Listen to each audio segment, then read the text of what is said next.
안녕하세요. KBS 랜선 필진 장승일입니다.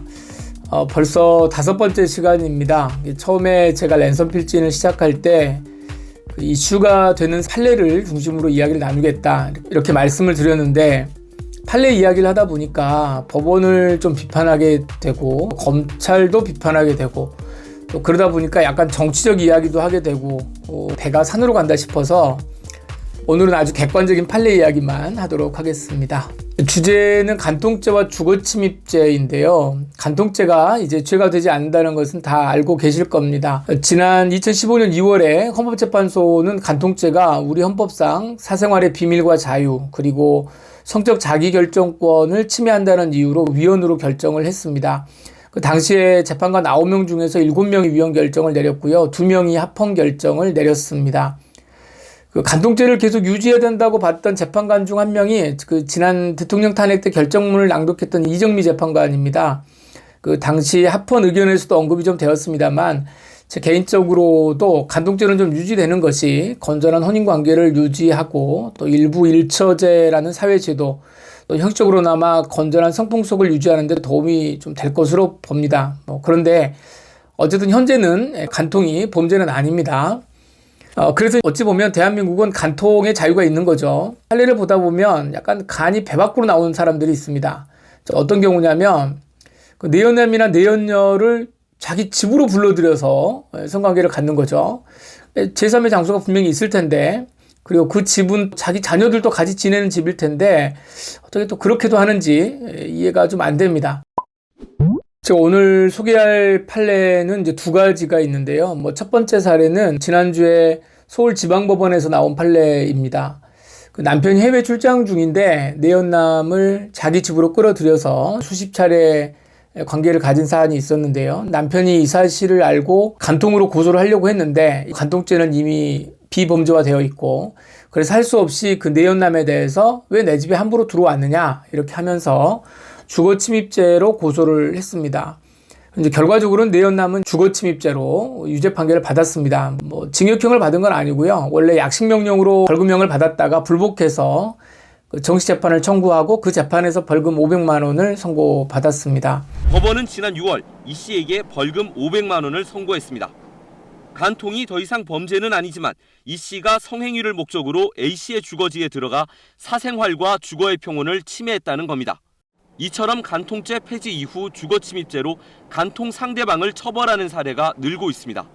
물론 여성은 자기 집이기 때문에 주거침입죄로 처벌도 안 받고요. 또 간통죄도 처벌을 받지 않았습니다. 내연남의 입장에서 보면 좀 억울할 수가 있죠. 내연녀가 남편이 해외 출장이니까 집에 와도 된다, 우리 집 비어있다 이러면서 집에 들어오는 것을 허락했기 때문에 들어간 것인데, 갑자기 간통도 처벌을 안 받는데 그 행위 수단이었던 주거침입죄로 처벌을 받으니까 좀 의아하게 생각했을 수도 있습니다.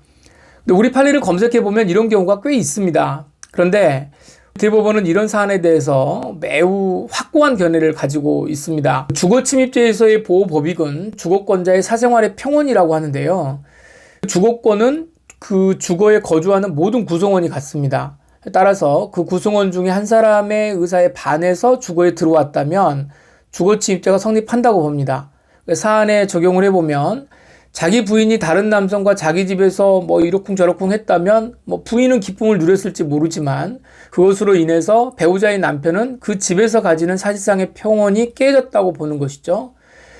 그러니까 현재 대법원 판례에 따르면 간통을 하더라도 배우자가 있는 상대방의 집에서 하면 안 됩니다.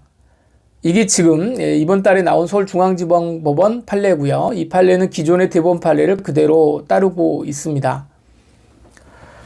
자, 그런데 문제는 지금 이 대법원 판례와는 동일한 사안임에도 불구하고 다른 결론이 나온 재판이 현재 지금 대법원에 가 있는데요. 작년 8월에 울산지방법원 항소심에서 똑같은 사안인데도 무죄 판결이 난 경우가 있었습니다. 이때도 유부녀인 여성이 남자를 자기 집으로 오라고 해서 3차례 정도 이제 관계를 가졌다는 사실로 공소가 제기가 됐는데요. 이때는 울산지방법원 판사님들께서 무죄를 선고했습니다. 이유는 이렇습니다. 내연남이 그 집에 들어갈 때 내연녀의 허락을 받고 들어갔기 때문에 그 당시에 주거에 들어가는 행위가 불법이 아니라는 겁니다. 그러면 남편의 주거권은 또 어떻게 할 거냐? 이게 문제가 되겠죠. 그런데 이제 울산지방법원은 내연남이 자신의 집에 들어오면 안 된다는 남편의 의사, 그 의사는 주거침입죄 성립에 영향을 미치지 않는다고 봅니다. 그건 상관이 없다는 거죠.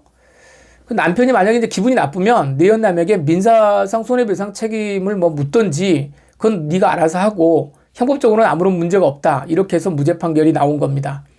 그러니까 기존의 대법원 판례에 반하는 항심 판례가 나온 거죠. 이 판결이 나왔을 때 대법원 판례가 아니기 때문에 별 이목을 끌지 못했습니다만은 주거권의 범위를 좀 축소시키면서 간통죄의 위헌 결정과 더불어서 이에 수반하는 주거 침입 행위까지 다 무죄로 본 것이기 때문에 혹시라도 이것이 대법원에서 받아들여지면 이제 앞으로 성도덕과 관련된 문제에 대해서는 국가는 전혀 관여를 하지 않고 손을 대지 않겠다. 뭐 이런 선언으로 볼 수 있어서 사회적으로 좀 파장이 있을 수도 있겠다라는 생각을 했습니다.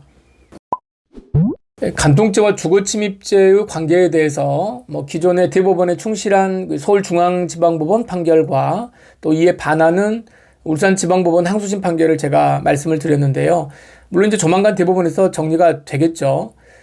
그런데 제가 조심스럽게 예측을 좀 해보자면 제 개인적인 입장과는 좀 다르게 대법원에서 주거침입죄가 무죄가 될 확률도 높을 것 같습니다. 왜냐하면 지금까지 주거침입죄가 성립한다고 보았던 판례가 확립되던 시기는 간통이 범죄였습니다. 이제 간통을 목적으로 주거에 침입하는 행위도 범죄를 목적으로 주거에 침입하는 행위로 보았기 때문에 이것을 간통하고 묶어서 당연히 죄가 된다고 보는데 별로 반감이 없었던 시기입니다.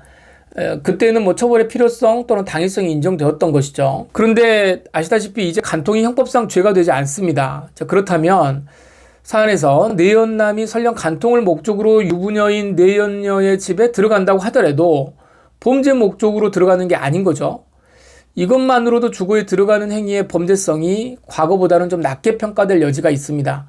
그래서 서울중앙지방법원 사건도 유죄 판결이 나오긴 했습니다만은 형벌은 벌금에 그쳤던 거죠. 그렇다면 간통이 범죄가 아니기 때문에 현재 범죄 목적도 아니고 주거권자 중 한 사람의 허락을 받고 아주 평온하게 들어가는 그 행위까지 형법이 적용될 수 있을 것인가. 형법의 보충성의 원칙이라는 법리적인 관점에서만 보면 이거는 무죄가 될 수도 있겠다. 개인적으로는 좀 우려스러운 예측을 해봅니다. 물론 뭐 저와는 다르게 당연히 이제 무죄가 돼야 된다라고 보시는 분들도 계시겠죠. 과연 개인의 사생활 또 성도덕과 관련된 부분에 대해서 국가의 사법권이 어디까지 관여를 해야 될 것인가라고 하는 것이 꽤 이제 중요한 이슈가 될 것 같습니다. 제가 랜선 필진에서 뭐 결론을 잘 내리진 않기 때문에요. 오늘은 간통죄와 주거침입죄의 관계에 대해서 이런 판례가 있다 정도만 말씀을 전해드리고 마치도록 하겠습니다. 혹시 이제 다음에 대법원 판결이 나오면 다시 한번 이 주제에 대해서 자세하게 말씀을 나누도록 하겠습니다. 여기까지 하겠습니다. 감사합니다.